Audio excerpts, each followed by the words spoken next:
Hello and welcome to Hello and welcome to Double Feature, the show where we watch two things and compare them. I'm Renee. I'm Erin, and I'm also ill. Just a little bit. Unfortunate. And today we have... Wow. That was... Wow. It's okay, it's out of my laundry. I'm like, it's not gonna get much better than that. Do you want to try again? One more time? One more time. One more time. For fuck's sake. Okay, from top. From the top. Alright. Hey guys, this is Double Feature. You didn't say the thing. You didn't say we did it again. What? Oh, we did it again. We did it again. It's been a long road getting here. Yeah. To this specific day point where we are recording. Right. This is Double Feature, where we watch two things and compare them. I'm Renee. I'm Erin, and as I said, if I'm keeping that in the edit, I'm also ill. Sorry, you have to listen to this voice. Yeah. No, I mean, it's good. Oh, thanks. I think it's good. Thanks. Yeah. For our special triple feature episode, where we watched three things. Ooh, so many things. It's so different. We watched three things. So different. So many more. Next thing you know, we'll be watching four things. Wild notion. Yeah. So, do you want to share what we watched? Oh, sure. I'll share what we watched. We watched the movie with The Force Awakens. I love that you knew the one that I was stuck on also. The Force Awakens, American Psycho. That was right? Yeah, American Psycho. Right. And Howl's Moving Castle, the one I can remember the name of. You remember American Psycho? I did, but yeah. I wasn't sure. Don't discount it, but you remembered it. Today we are talking about men. Again. Oh yeah. Again. Going back to our roots. Men. Yeah. But today we are specifically talking about the meta-contextual response to male characters. Mm-hmm. So in this instance it would be Adam Driver, Christian Bale, and Christian Bale. Adam Driver, Christian Bale, and Christian Bale. Or not Christian Bale if you watch Howl subbed, but we watch it dubbed. We watch it dubbed. Sorry, I like his voice. And I didn't realize that Billy Crystal is Calcifer. Mike Wazowski. Yeah, Mike Wazowski. Yeah. I was like, that's crazy. That is That's crazy. really funny. I was like, no way it is. And I looked it up, and sure enough, that's wild. It is. Yeah. So we're gonna talk about morally gray men and the gendered gaze. Yes. Do you want? Which one do you want to start with? I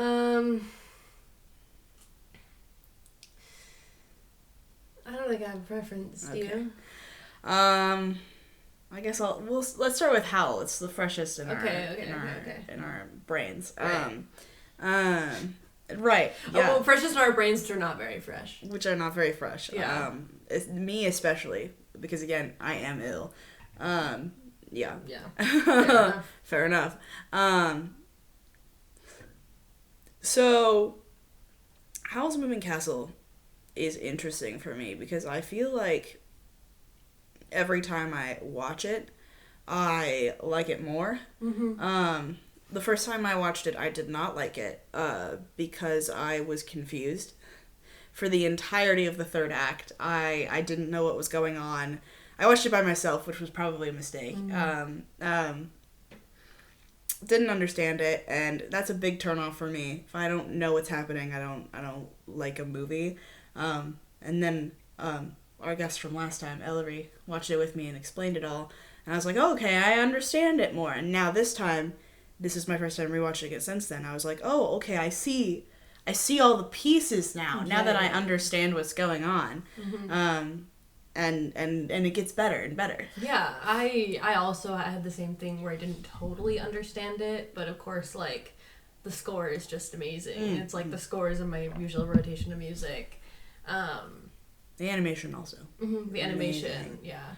And because the main thing that I had heard about Howl's Moving Castle is that, like, before I had watched it, was that Howl was just a great character. Mm-hmm. And even this time watching it, Sophie so quickly falls in love with Howl. I mean, can you blame her? No, I can't, but I'm just like, oh, they love each other, and he's gifting her a meadow, and I'm like, okay, sure, but, like, you guys have barely spent any time together. I feel. Because I don't know, like, they're both really interesting characters. I want to see them together more. I want to see them more. Yeah, I'm planning on reading the book this year, so I'm really curious. The book is very different, though, from my understanding. I've not read the book. I've also heard it's different, but I'm curious to see how it was adapted. I've heard, from my understanding, that movie Howl is like how book Howl sees himself, but he's actually more of a rat man. That's so real. Because also it's a trilogy. I believe it's a trilogy. It's a trilogy? Yeah, there's more than one. I know that much. Okay. That's wild.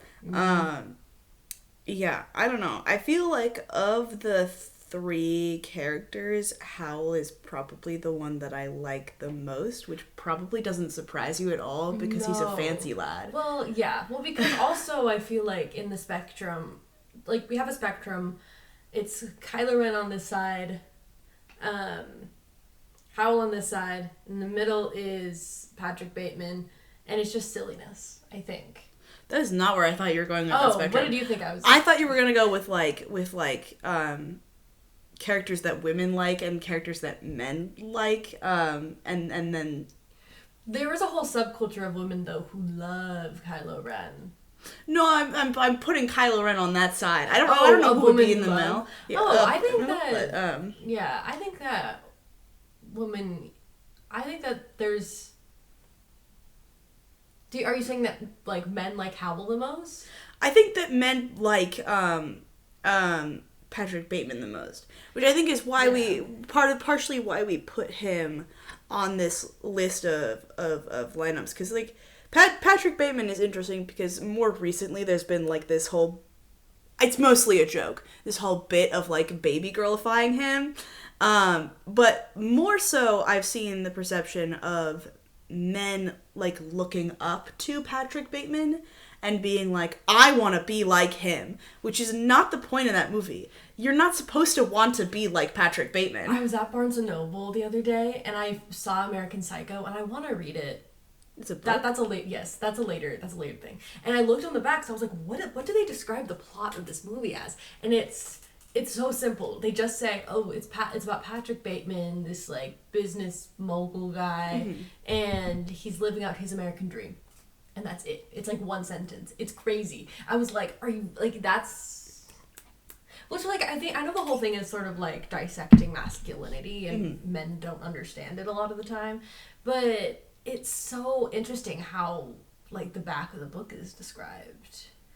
And then knowing everything that you know about the movie from its creation to actually this is really fun. So it's female director, female writer for the movie, and so they cut these 2 women attached Christian Bale to the project, and I think like the one thing he had done before this was Newsies.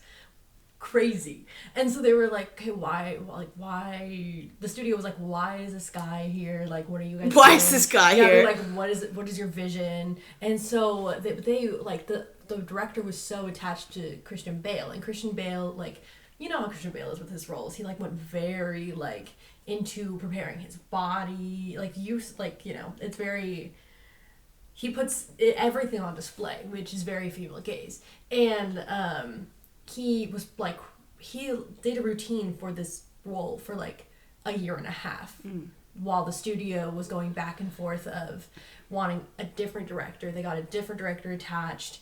They even suggested Leonardo DiCaprio for the role, but because the main thing he had done before this was Titanic, his female audience was mostly women, which the original director did not want for the film. She didn't want like this heartthrob as this character, which is so interesting in context with the rest of the female gaze aspect of it, which is what we're talking about here today.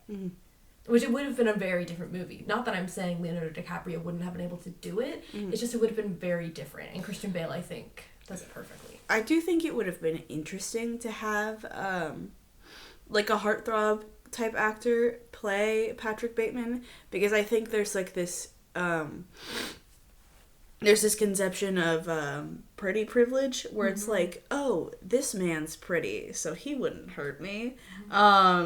But that tends to be the opposite. Yeah. I wonder if the movie would not that Christian Bale isn't pretty or a heartthrob. So true. Yeah. So true. But I wonder if the reputation of the film would be different if, you know, if the lead actor had more of a female audience. Like, it probably would have attracted more women to the theater. Yeah. And then would they have been able to dissect the film in the same way? I wonder also if because they would put a heartthrob in the main character and it would attract more women, would men, I really have to sneeze, would men still, it's gone, would men still, like, look up to Patrick Bateman in the same way? I could really see it going either way. I could see it being like, oh, in the same way that women would be like, oh, he's hot, so he's not gonna hurt me. Men could be like, oh, he's hot, so he's a good guy. Yeah. But I could also see it being like, this movie's for the girls, so we don't watch this movie. Yeah. Because I feel like that is... Because I feel like the men sort of claimed this movie. Yeah. Which is crazy. Same with Fight Club. How it's about. Yeah, same with Fight Club. I think we all here know about the American Psycho Fight Club discourse. There's discourse? Well, basically, essentially how those two movies are deconstructing masculinity, but men misread it to sort of support toxic masculinity. Yeah. Yes. Same idea. Same idea.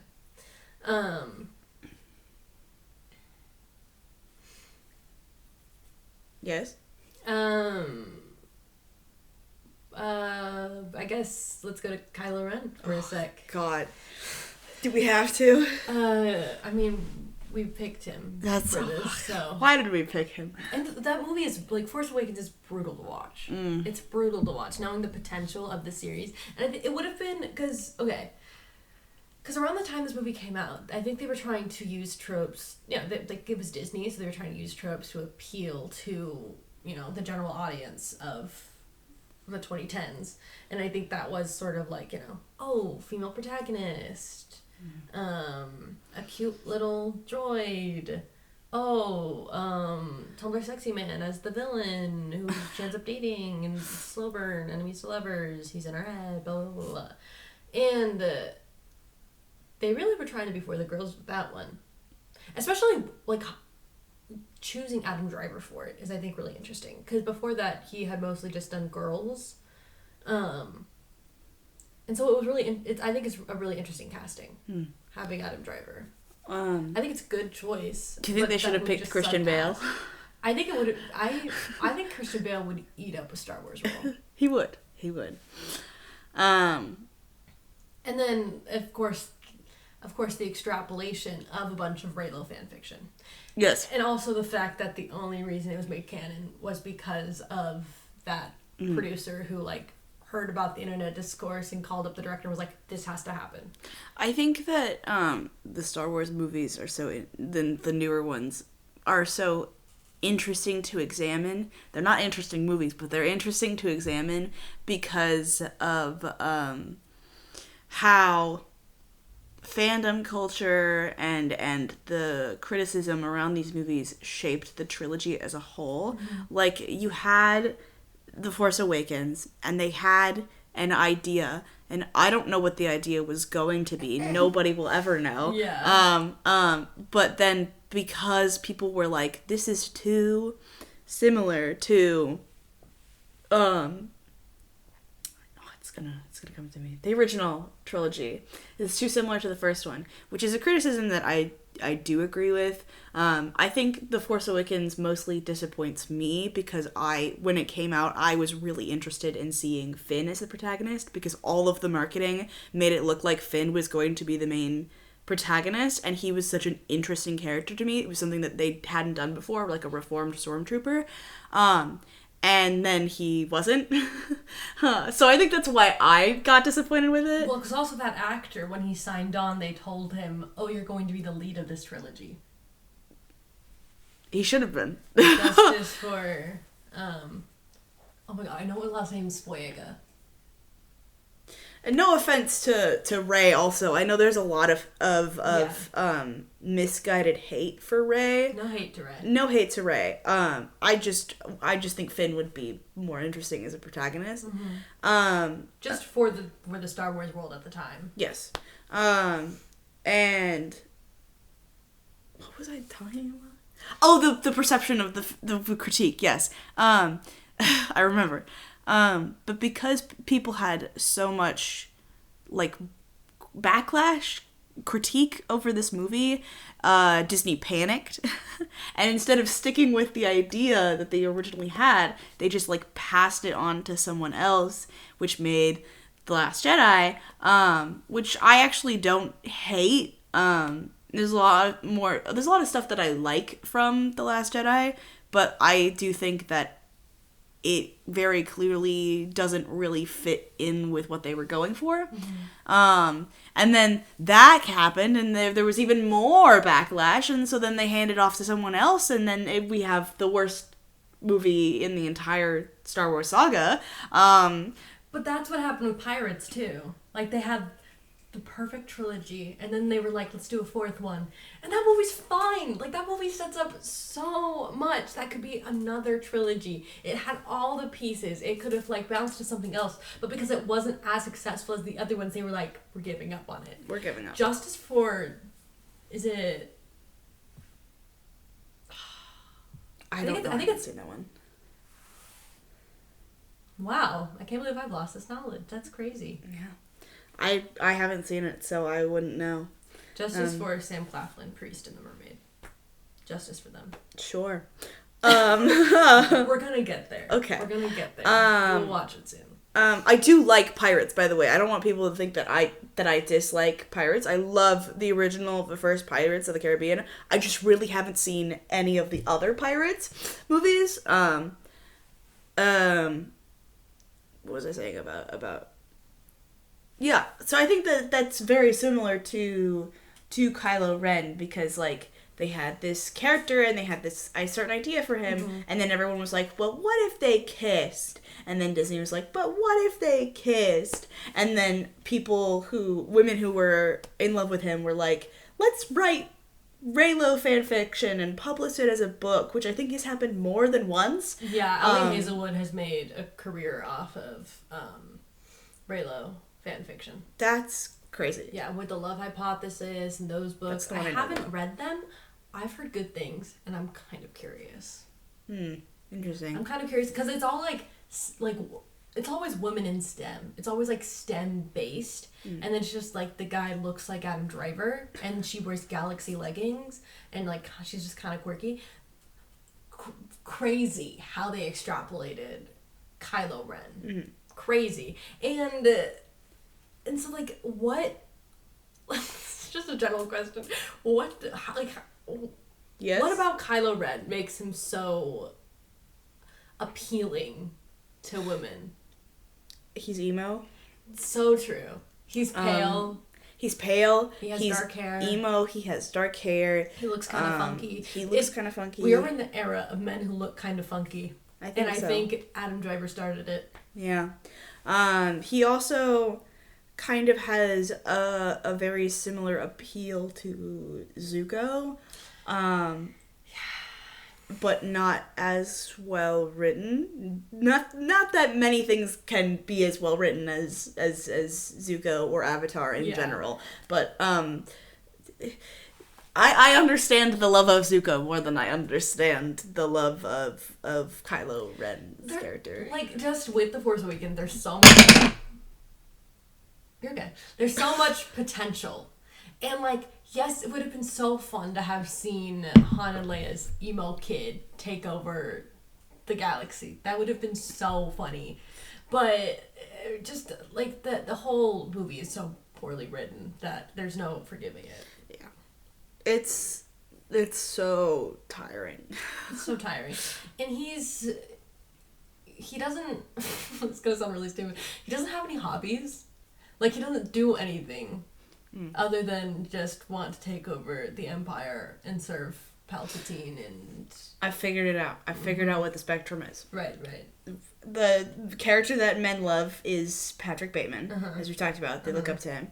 On the women's side, it's Howl, because he's very much so female gaze. And in the middle, it's Kylo, because there's a ton of women who love Kylo and publish Kylo read fan fiction. But I feel like men are also like, he's cool and emo, so I like him. Yeah. Even though he's the bad guy. Yeah. But I feel like it's an interesting thing where as women started to write fan fiction about Kylo and really express that they love Kylo, the men kind of turned on him. Yep.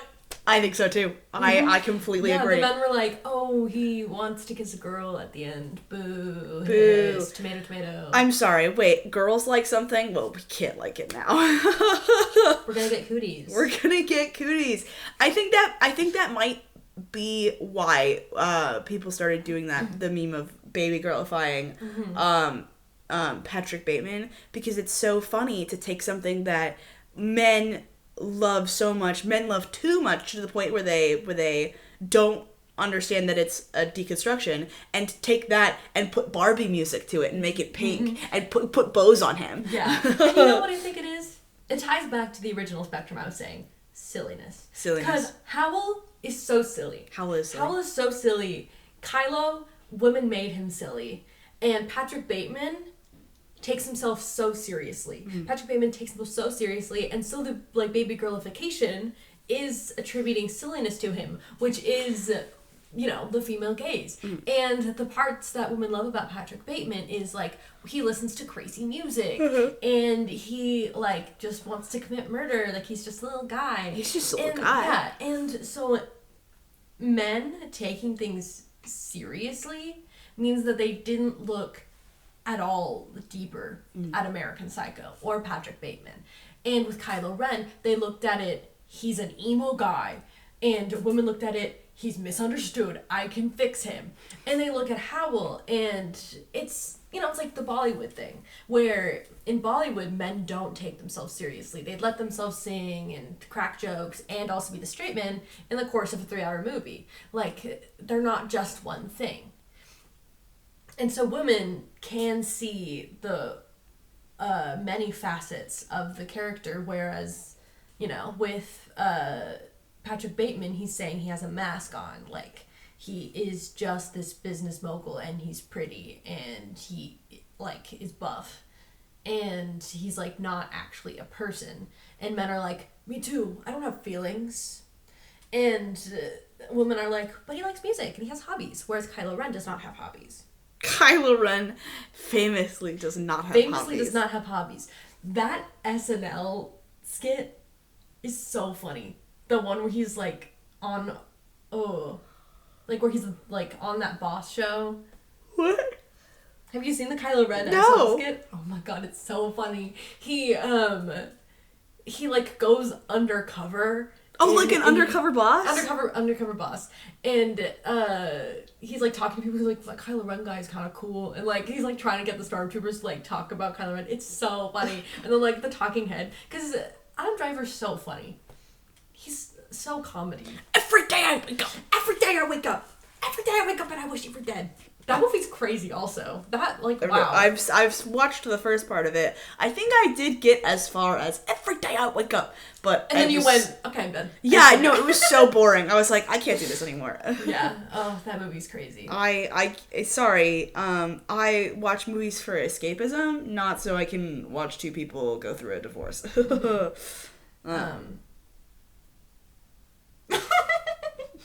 We are the same person.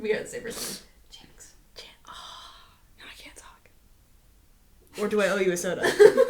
You owe me a soda. Let's say that, because I don't think I could talk for that long about this topic. so I think we solved the female gaze. It's silliness.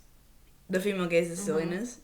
And I know last night we were talking about Howl's hair. I concur. I like him better with black hair. I like both. I think that both have their place. I like that you can have options. Yeah. But I do think that I prefer the black hair a little bit. Yeah. See, we have multiple options, whereas Kylo Ren is one thing, whereas Patrick Bateman is one thing. And Howl is just hot. Howl's just hot. But he, like, changes outfits. He, like... has a personality. Has a personality. And, you know, like, cartoon... Like, he collects knickknacks like a little bird. Yes. And, like, you see, like, you know, like, there's always, like, the cartoon style where, like, the, like, character's always in the same outfit. So you would think that they would, like, stick with the same outfit. Like, Sophie, for the most part, wears the same dress, except that when he makes her look cuter, he's like, I made her just cuter, but, like, why are you still dressing ugly? Why are you wearing this ugly hat that you made yourself? Oh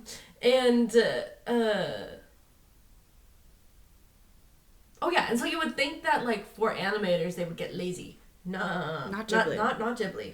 And so you would think, like, with Kylo Ren and with Patrick Bateman, where it's easier to, like, swap out the costume, they would do that, but they don't. Well, I think they don't for Patrick Bateman on purpose, because he's boring. Yeah. Because he's boring, he wants to wear his suit, except for when he wears the raincoat. Is that a raincoat? Yeah, it is. Hey, Paul! Hey, Paul! Hey, Morbius! What? It's Morbius. That's the actor who plays Morbius. It's the guy who plays Paul. Oh, okay. We talked about this when we watched the movie. I think so, yes. It just caught me off guard for you to say, hey, Morbius! It's Morbin time. It's like, Morbin I don't know time. what you want me to say. Let's get off topic. It's Morbin time. It's Morbin time. I was gonna say something about Howl. Something else about Howl. Well, I was talking about outfits. Oh yeah, how hot he is. There's a scene where I think it's also the scene where he calls her hat ugly. Mm-hmm. But he, like, because he's so depressed, he's wearing, like, slippers and his hair is all messy and he's wrapped up in this big depression blanket. And he's still hot, and there's a point where, like, she's walking out the door, and he, like, grabs her from behind, and then slips this ring on her finger, and is like, this will help you come home, or whatever. Yeah. Just keep Calcifer in your... Oh, no, he says that later. This will help you find home, or whatever. Or it'll help you have a safe journey. And I'm like, why is he still hot? He's been depressed for the past, like, day. He melted into green goo and then reformed himself. Why is he still hot? Okay, am I crazy, or did he get a haircut? In where? When his hair color changes. Because I think his hair is shorter when it's black. I think the opposite. I think it's longer when it's black. I was thinking that when I was watching the movie. I was like, wow, his hair got longer. That's weird. Wow. No, because I remember the first scene, his hair is, like, because his blonde hair is past his shoulders. No, it's not. Yeah, it is. It's in a bob. Hang on. You can literally look behind you. It is in a bob.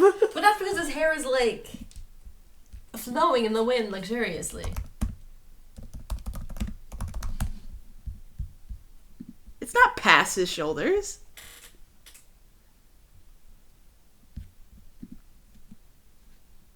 And then the black hair... Well, I'll just pull up a different tab so you can see.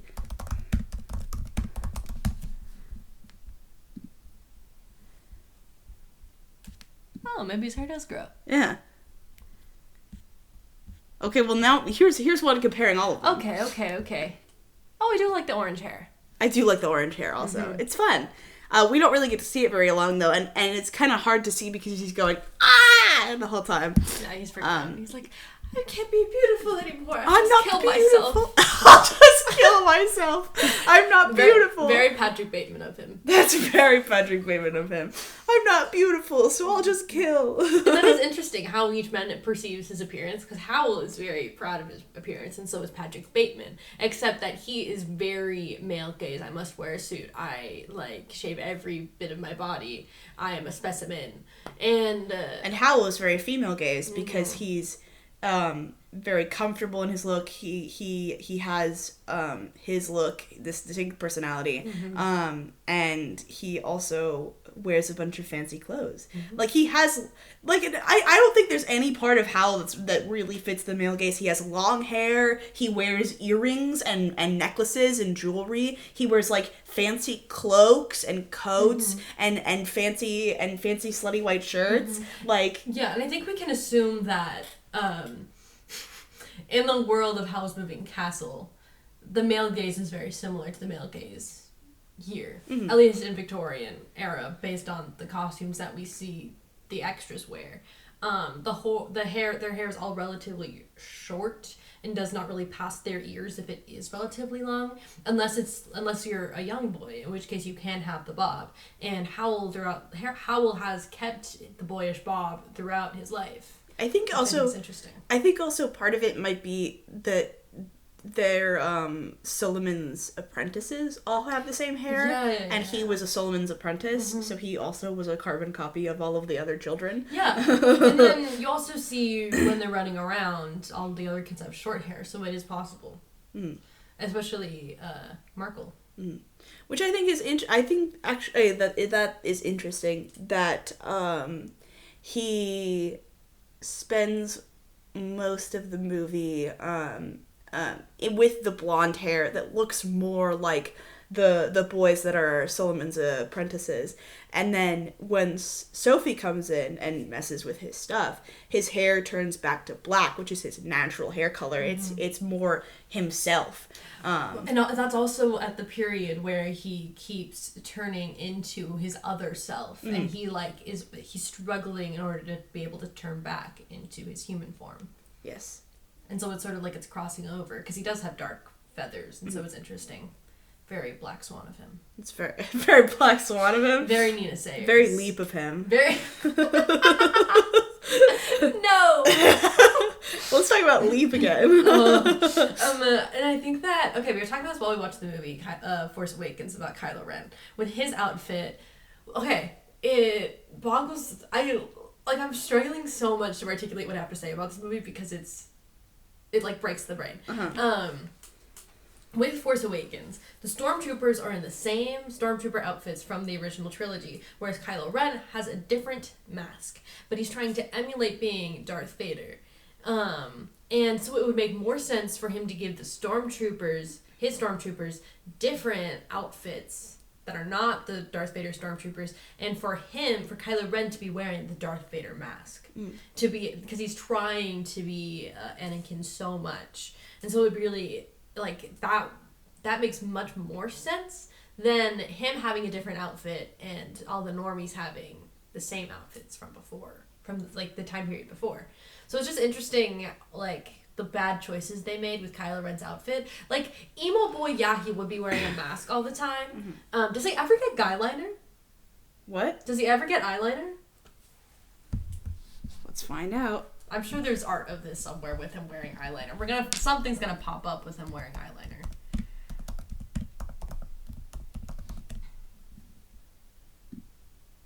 Oh yeah. Yeah. I don't think that's in the movie. No. But the fact that people are making edits of it. He would for sure wear eyeliner. Like, I don't know, why are we kidding ourselves? He has the same energy as... I just suddenly got really dizzy. He has the same energy as, Batman. Batman, but this specific Batman. Robert Pattinson. Yeah, the Robert Pattinson Batman. I love after that movie came out, people were like, there's crime going on Gotham, Batman, we need you. And he's like, hold on, I have to put on my makeup. I have to get ready first. It's like Captain America Winter Soldier. They were like, do you think Hydra has a makeup department for Bucky Barnes? For Bucky Barnes. Yeah, you're right. It's also Bucky Barnes. Mm-hmm. People just like emo guys. So true. So true. Yeah, so true. I understand. I like Loki. Yeah. I don't really like Bucky as much, but I do understand the appeal of Bucky. Mm-hmm. I just think all of the characters surrounding Captain America are kind of boring to me. But I do like Loki. I like with with Marvel. Like, they so mismanage their characters that I can't even say I like any of them very well anymore. Not even Loki? I like Loki. Nice. I didn't watch season 2, but I like Loki. We talked about this. You should watch season 2. Yes, at some point. It'll happen someday. It'll happen someday. Yeah. So Kylo Ren, his outfit is so boring. Mm-hmm. Like, he gets a cape. Cool, whatever. I love capes. Yeah, I love capes. But, like, they put... Like, you can't even analyze it because they put zero thought into it. I do think it is interesting that he's emulating Darth Vader. I do wish he had the Darth Vader mask. I do think that's interesting, especially though because like Darth Vader wears the mask because it's a prosthetic. He needs it to breathe, and Kylo Ren is still wearing this mask, but he doesn't necessarily need it. He wants to wear it. Exactly. I think that's interesting. And I think it would have been more interesting if in the third one, because they hand it off, they go back and forth. The first one he wears the mask, second one he gets rid of the mask, the third one the mask is back.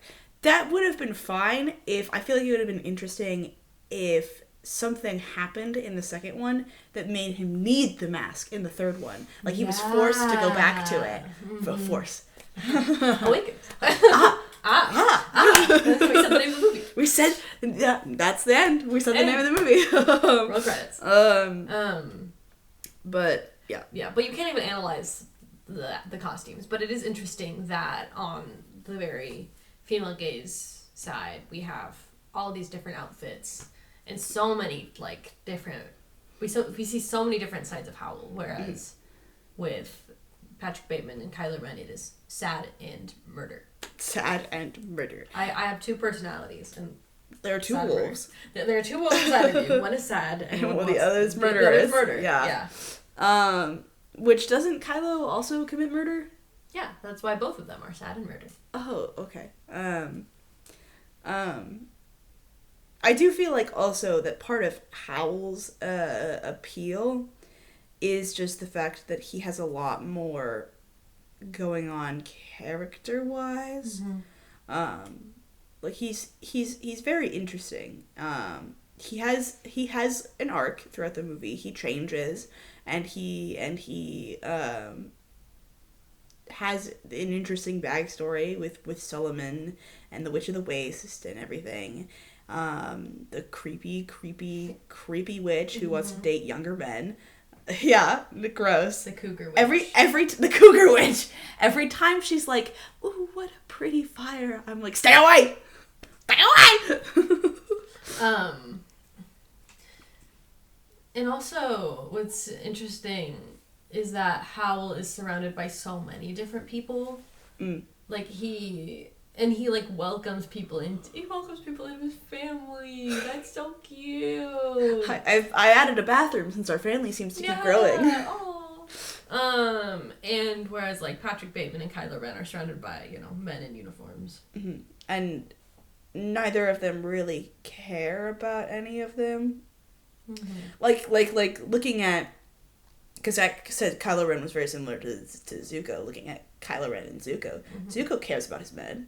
They have a whole episode where it's like, I don't care if anybody on this ship dies. We're fine in the Avatar. And then towards the end of the episode, he's like, never mind. I take that back. I lied. I love including inside jokes that no one will understand. Very Dimension 20 of us. That's very Dimension 20 of us. But Kylo Ren doesn't really get that depth to him, and Patrick Bateman, obviously, he really only sees the men around him as, and even the women around him, as ways to help him gain more status. They're just props. All the humans around him are just props, which is why he's so willing to commit murder, because he doesn't really care about any of them. He isn't really close to any of them. But with Howl, it's like, yeah, he cares about people and he gets close to people, and even people like the Witch of the Waste, who really shouldn't be staying in his house. He still welcomes into his house. And Solomon's dog, the whole, like, last act of the movie, they're like, we're running away from Solomon, and they're just keeping this dog who works for Solomon in the house. And then the dog likes them so much that the dog goes, screw you, Solomon, and stays with them. And he's adorable, and I love his little feetsies. His little legs. Yeah. Mm-hmm. So, Howl's the best. Yeah. That's the point I was making with that. For sure. Yeah, because they're able to relate. Howl's able to relate to people. Mm-hmm. Whereas Patrick Bateman, for sure no. No. And Kylo Ren, for sure no. And his whole, arc is being able to connect with Rey. Mm-hmm. First FedEx. forcibly, and then, and then she sort of is able to fix and change him. Sorry. No, you're okay. Are you okay? I felt another sneeze. Okay. And then it disappeared. Okay. Maybe I'll sneeze by the end of this episode. We'll find out. Well, Stick around. Stay tuned. Will Aaron sneeze? That's the question. You have to watch till the end to find out. Yeah, Kylo is meant to connect with Rey throughout the course of the trilogy, which who knows if that was, like, actually supposed to happen or, like, whether it just happened along the way because of the female fan base. But I guess people liked them together enough for it to stay, which, they could have changed if they had wanted it to. Aren't they technically related? I honestly couldn't tell you. Oh, okay. From my understanding, I don't know if this is still canon or not, but from my understanding, his name will come to me. Palpatine uses the Force to impregnate Anakin's mother. Oh. This is, like, in a book they reveal this, and, like, I don't know if this book's still canon though. Yeah. So that's why Anakin doesn't have a father. And he's kind of immaculate conception. This is canon in the movie also. Okay. He doesn't have a father, and his mother just became pregnant. But this book was supposed to be the answer to that. She became pregnant because Palpatine used the Force on her. And so that technically brings the Skywalker line related to Palpatine, and we know that Rey is related to Palpatine. That's we find out in the third one. So I give up. Like what? Like what do you mean? But sure. And it could be related, and that sounds like something that would happen. Because why not? Because why not? Again, I don't know if it's still canon or people consider it canon. The Star Wars movies are weird. They're weird. And it's just, I don't know, because it is interesting having, like, Tumblr Sexy Man connect to, like, strong female protagonist or whoever Rey's supposed to be. But it's like... Oh, you're one of those strong, powerful women, so maybe what you need is a strong, powerful man to go all strong and powerful on you. Yeah, it's... I don't... Like, what about them? Because she's, like, a tinkerer, and she is a pilot, and, like, she also kind of doesn't have hobbies. And he doesn't have hobbies either, so maybe they found hobbies together. Did one of them die at the end? Maybe they found hobbies Maybe they finally found Hobby Lobby. Maybe they finally got there. In a galaxy far, far away, they found Hobby Lobby. They found the hidden Hobby Lobby. They found the hidden Hobby Lobby in the galaxy. For reference, yes, Kylo dies. Oh, okay. I'm pretty sure it's Kylo. I wouldn't know. Yes, it is Kylo. From my memory of watching this movie once when it came out, whenever that was, Rey, like, uses the Force to kill Palpatine, but that kills her. So then he Force heals her back to life. Yeah, but because, like, Force healing, like, it requires energy from you, he basically trades his life for hers. Yeah, because I remember while she's dying, he's paler than she is. Why do you remember that part? Because I was like, why is he paler than she is? He's not dying, and she's dying. Like, and then he died. He's just so sickly, and then he died anyways. So it's like whatever. Yeah. So I guess they can't find Hobby Lobby. Boo-hoo. He's in that Hobby Lobby in the sky. The great Hobby Lobby in the sky. Yeah. Yeah. For sure. Yeah. I'm just thinking about Howl now. He's so pretty. He's so pretty. So's the turnip guy also. You weren't there last night when I was saying this to our other roommate, McKenna. Shout out, McKenna. You haven't got a shout out yet. How many roommates do we have? You'll never know. You'll never know. The turnip guy. I think she made the right choice. I think Howl is the correct choice. But I don't think there is a bad choice, because the turnip guy is a prince and he's also a fancy lad, and he hops up and down on a stick, and it's so silly and funny, and he's also hot. Yeah. But that also, like, they were like, wow, True Love's kiss broke the spell, and I was like, if my true love kissed me and my curse was broken and she chose someone else, that would be my villain origin story. I know! And also, he says something weird. He says, okay, I'll go back to my father once the war is over. No, he says, I'll go back to my father to stop the war. I'm pretty sure because the Witch of the Waste is like... The Witch of the Waste is like, you should go home and tell your father to stop this ridiculous war. And he's like, I think I'll do that. He says, I think I'll do that, but then afterwards he says something weird. He's like, oh, once the war is over, I'll go see my father. Because I was like, huh? I was like, you mean you're not going to stop the war? I was like, me too, bestie. If, that happened to me, yeah. But I don't know. From my understanding, the war is stopped. I believe that the war is stopped, and it might have just been a little silly oopsie, but I wouldn't blame him. What was I going to say?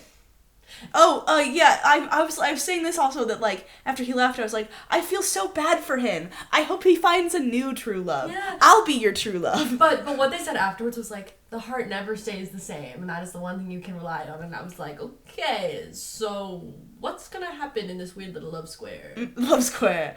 I think what he's hoping for is that Sophie will change her mind and choose Turnip Guy. But I think that also is a ray of hope for Turnip Guy, that his heart can change. Exactly. And his true love can change. Because, this movie, what it's going for here is a very love at first sight thing, but I think it's also breaking the trope of the love at first sight. Because, yeah, they fell in love and they love each other, but she moved on. She loves a different guy. So his heart has to change. He also has to move on and find a new true love. And in my brain, he does. And he lives happily ever after also, because he deserves it. Mm-hmm. I like Howl and Sophie together. I just wish we saw more. Because all of a sudden, we went from 0 to 100, nothing, to grand gestures. And I was like, love bombing? Love bombing? I feel like this is... I'm so sorry for saying what I'm about to say. It feels like Kylo and Ren, even though he's inside her brain... No, don't say it. They're spending more time together. Don't say it! Oh, no! Don't say that. Lies. Take it back. At least we see, them spend more time together. Mm-hmm. They're arguing the whole time, but... I just wish we saw more of them together. Mm-hmm. And, I wanted them to end up together, but it did feel a bit like 0 to 100. Mm-hmm. And as a fan of romance, and as a fan of rom-coms.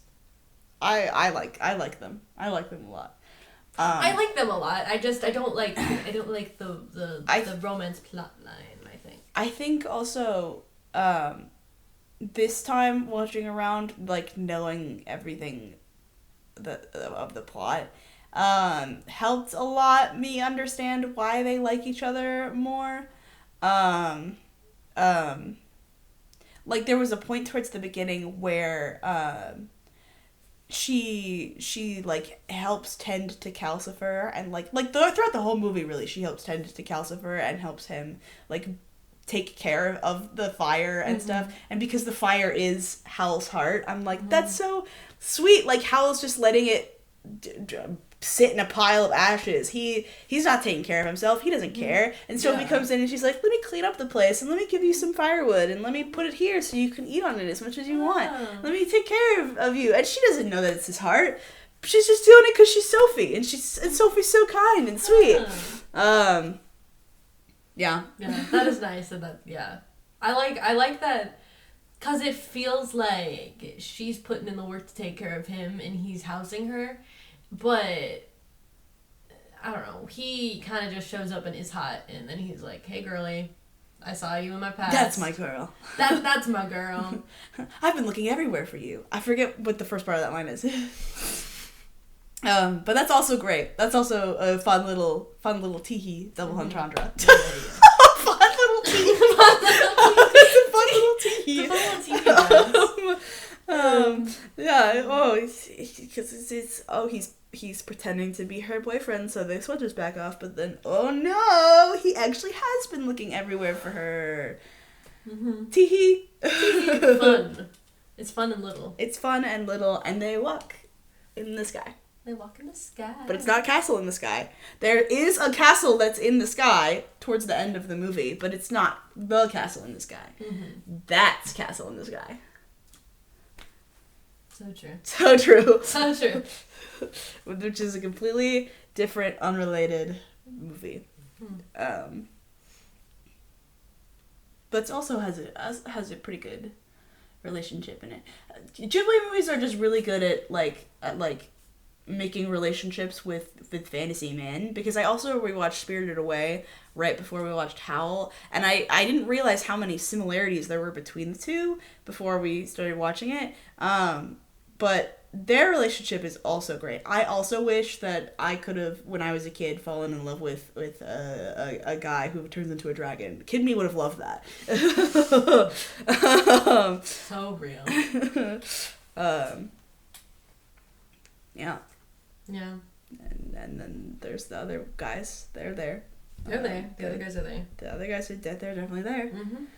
They exist, and they're men, and they exist. Mm-hmm. Do you have anything else to say about the men? About the men. Or about finales. This is our finale. This is our finale. We'll never come season. back. We will never come back. And you'll never see us us again. Hopefully not. Hopefully not. I was about to be like, well, honestly, knowing us, will we do it again? That is the question. Will we do it again? That is the question. Will we let this die? Hopefully not. I'd like Hopefully to. not. I think I'd like to we'll not keep it going. let it die. Yeah, we'll keep it going. I have some more work to do on this season also, namely making actual real thumbnails. If the videos have real thumbnails, I did my job. Why are we clapping? I'm clapping for you. Oh, thanks. And you're clapping for you. Oh, self-love. Self-love. Yeah. That's what these men need. That's what these men need. Really, though, that is what all of them need in one way or another. Mm-hmm. Yeah. Yeah, and, therapy. But also that. Lots and lots of therapy. Although Patrick Bateman might just need a prison. Yeah, and I think that it's kind of interesting how the only one with parents is Kylo Ren. Yeah, and he's arguably like the least. Well, no, because I think Patrick Bateman is probably the least stable.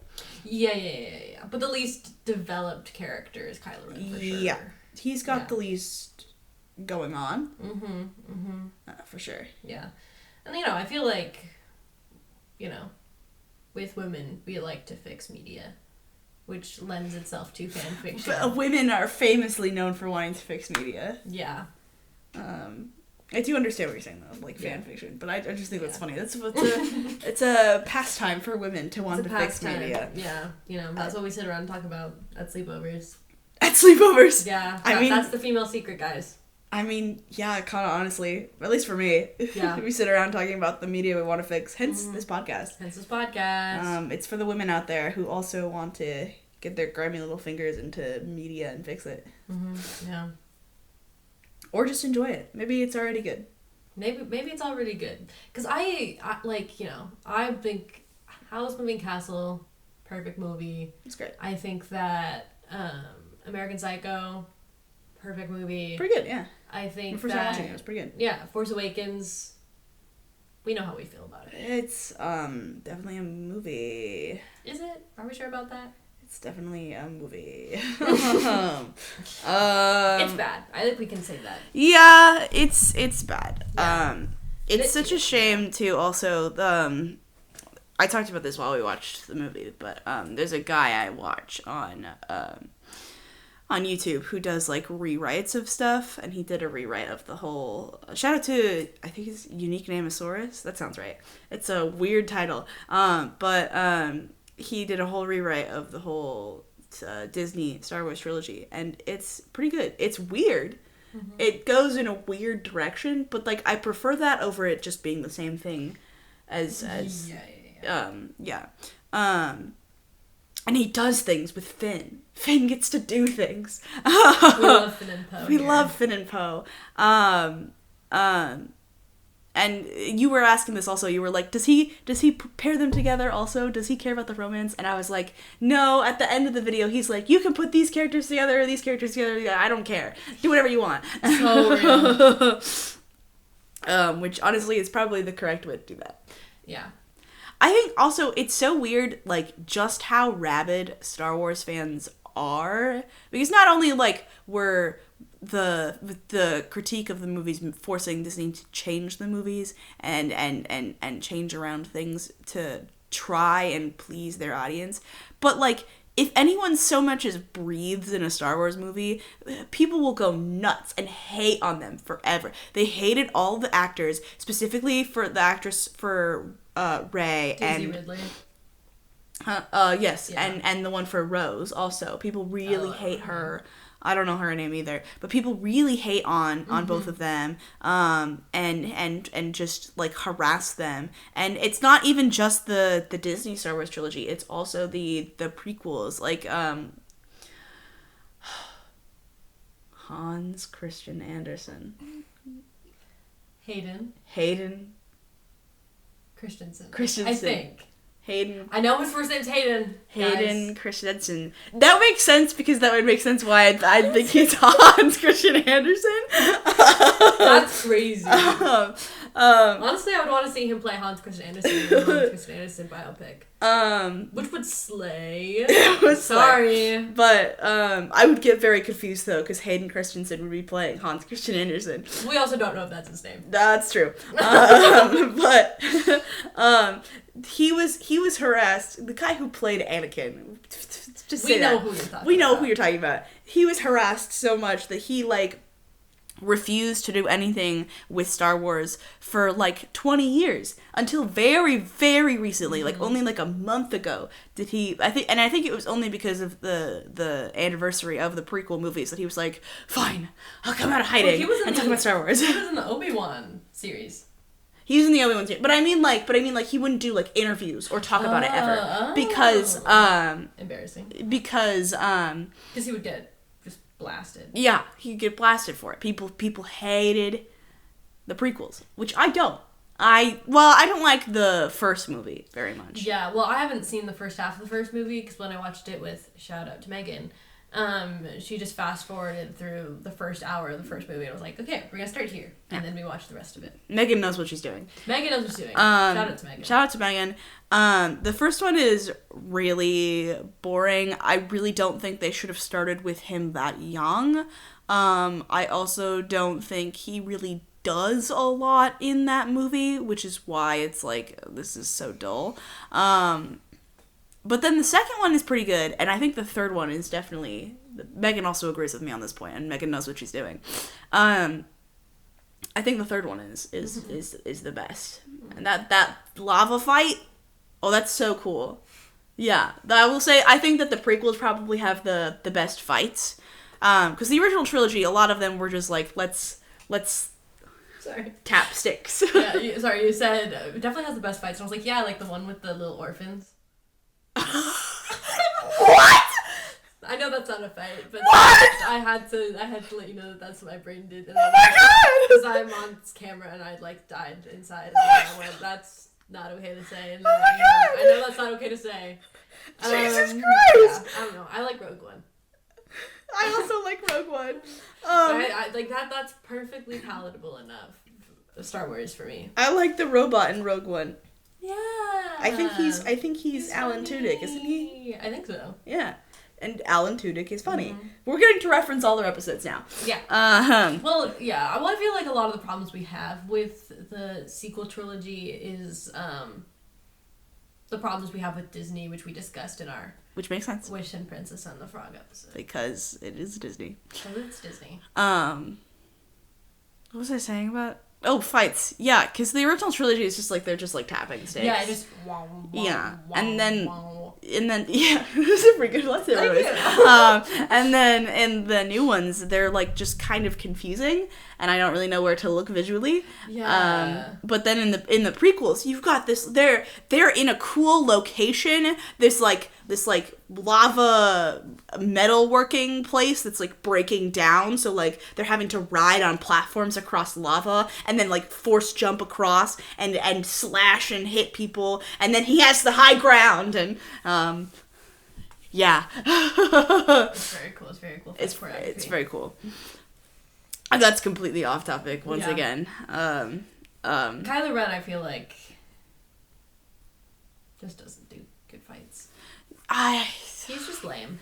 I don't care. I just don't understand what his character arc was supposed to be. You know, because like